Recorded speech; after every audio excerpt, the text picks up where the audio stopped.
Kun jij iets dat de meeste mensen niet kunnen? Saxofoon spelen? Oké. Allee, Dat kan ik niet, dus dat is al Ja. dat. Wat is het mooiste nummer dat je op je saxofoon kon spelen? Of kan spelen? Can you feel the love tonight? Ja, dat was echt het... Dat was een nummer. Mijn mama belde daarvoor mijn oma op via de telefoon. En dan moest ik dat nummer zo voor haar spelen aan de telefoon. En dan was het ook echt zo met tranen in mijn ogen, omdat ik het gewoon zo mooi vond. Maar dat is ook een supermooi nummer. Ja. Sorry. Dat is ook echt een heel mooi nummer. Oh, prachtig. Ga je het Ja. nog altijd kunnen spelen? Nee. maar- Zingen wel, maar spelen niet. Dat is echt een prachtig Toch? nummer, Dat is ook inderdaad. wel Ja, mooi. ja. Maar speel je nog veel saxofoon?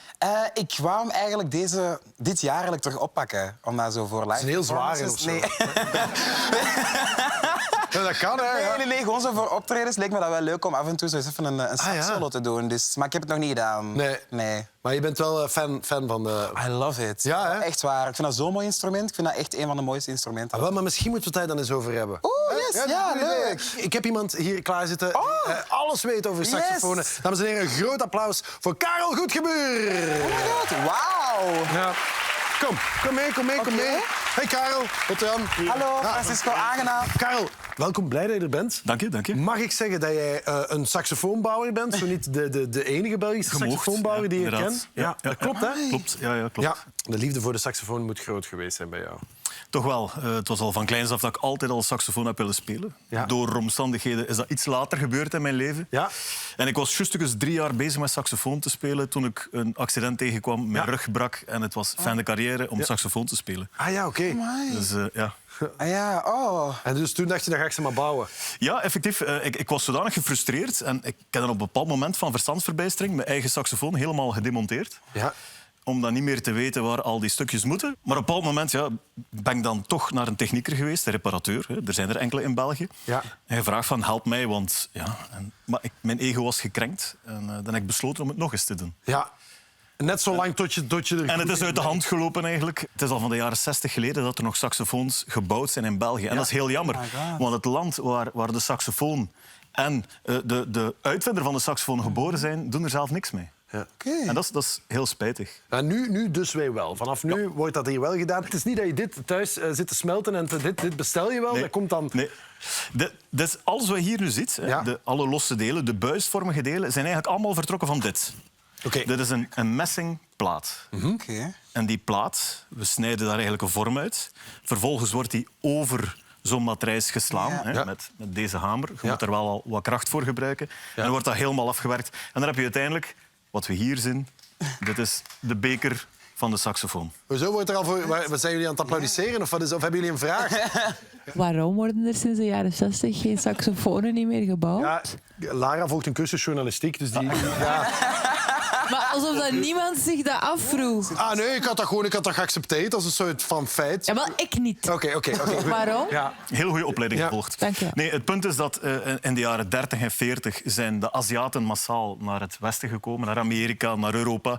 Hebben ze hier klassiek filmen, foto's maken. Ja. Dan hebben ze eigenlijk de productie meegenomen naar Azië. En al van in de jaren 40 worden eigenlijk eerst in Taiwan, dat was het eerste land waar saxofoons werden gebouwd in Azië. Ja. Dan volgde Japan, dan later China. En nu wordt eigenlijk het merendeel van de instrumenten geproduceerd ginder. Ja, maar jij gaat ervoor zorgen dat dat weer hier naar België komt, want hier komen ze vandaan. Als gebalanceerde nationalist, als trotse Belg, vind ik dat het een noodzaak is. Ik denk dat ik nu nog ongeveer 2 jaar nodig heb en dan zit ik aan 100% Belgische productie. Wauw. Wat eigenlijk bijna nergens meer gebeurt. Men is nu zelfs China aan het verlaten om naar Vietnam en Indonesië te gaan, omdat het daar goedkoper kan.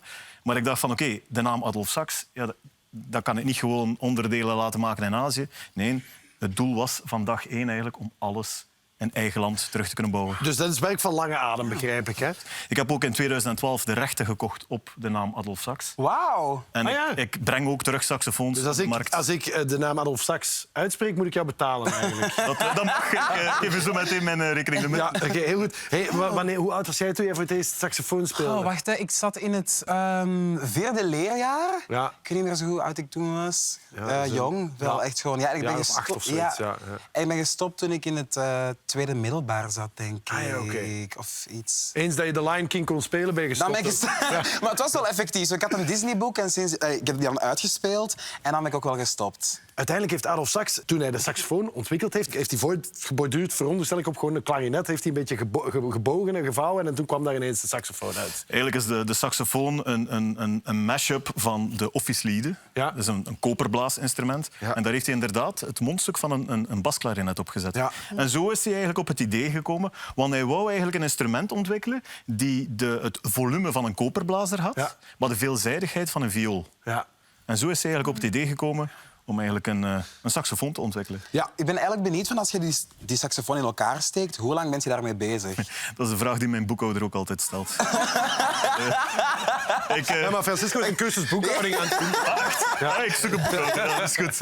Nee, het punt is, ik wil het niet weten. Want dan moet ik mijn prijs maal 2 maal 3 doen. Daar heb ik eigenlijk geen zin in. Oké. Maar je maakt wel dingen. Stel dat Francisco zegt, ik wil het weer Ja. oppikken, de hobby. Ik heb het gehoord, het is bekend geworden. Ja, het is dat. Je kunt dit jaar langskomen. Alright, oké. Dan gaan we samen een saxofoon zoeken die bij jou past. Want dat is eigenlijk het leukste aan saxofoons. Ik geloof in matchmaking. Ja. Ja. En heel vaak heb ik al een idee als iemand binnenkomt en dan begint te praten en luisteren soms naar muziek en zeggen we, oké, welke klank zoek je, wat wil je, wie ben je? Want dat vind ik ook heel leuk om echt ook voor iemand iets te kunnen maken die bij die persoon past. Ja. Ik kwam laatst een type tegen. Ik weet niet, dit heet volgens mij een contrasax. Dat is de contrabas-saxofoon. Ja, jeez, dat is enorm. Hè. Zou je dat ook nog kunnen maken? Dat is groter dan die mens. Alles kan, maar het probleem is de kostprijs. ja. En ik focus mij hoofdzakelijk op alt- en tenor-saxofoon, omdat dat de meest courante modellen zijn, want de investeringen zijn toch aanzienlijk. Want ik had gehoord dat van dat model dat er maar 2 in België waren. Er zijn er heel weinig. Het is heel moeilijk om te vinden eigenlijk. Ja. Het punt is ook dat zijn instrumenten die wegen zodanig veel. Die zijn Ja. ook relatief fragiel. Ja.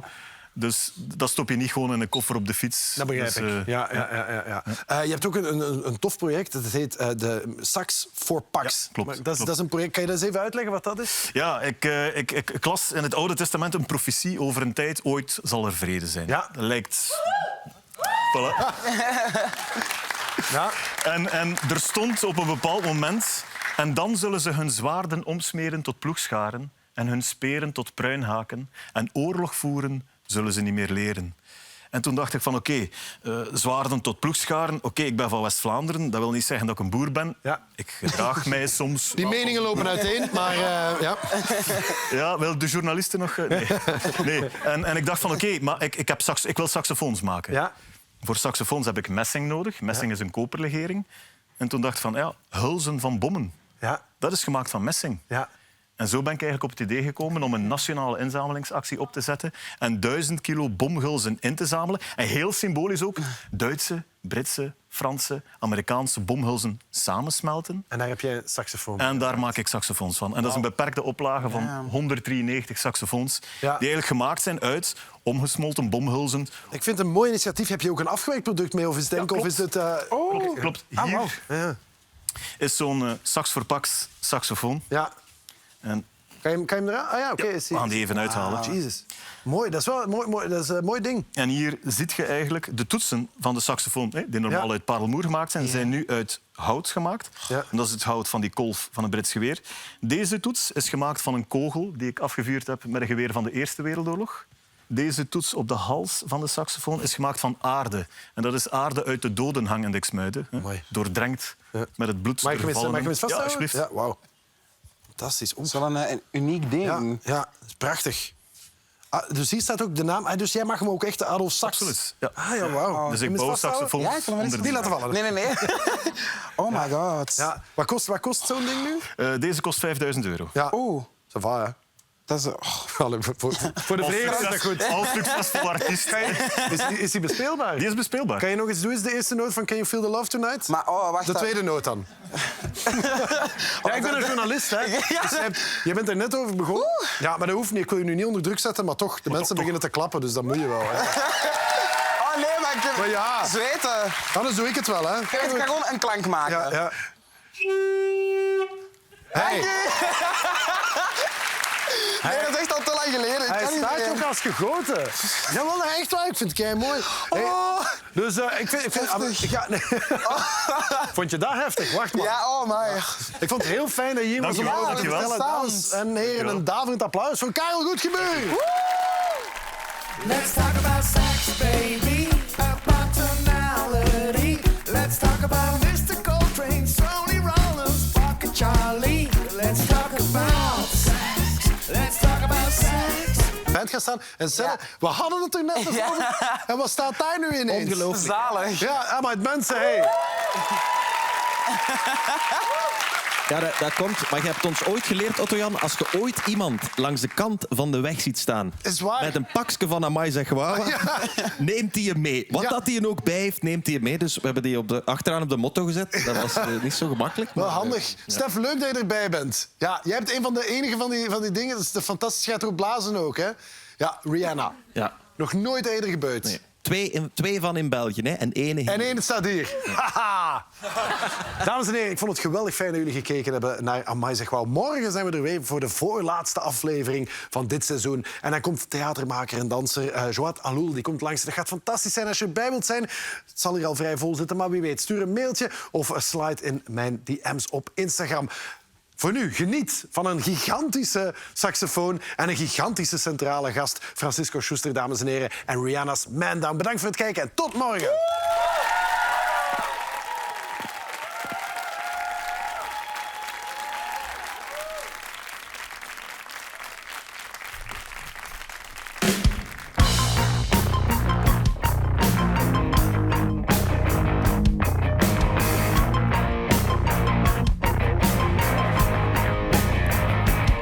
I didn't mean to end this life. I know I was alright. I can't even sleep and I can get it off my mind. I need to get out of sight before I end up behind bars.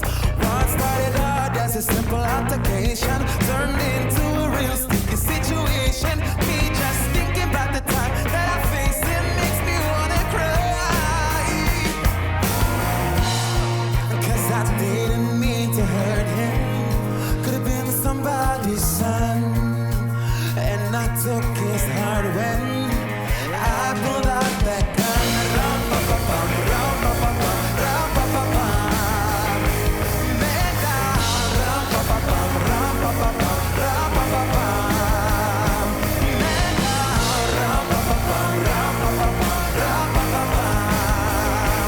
Man down, rum-pa-pa-pum, rum-pa-pa-pum, rum-pa-pa-pum.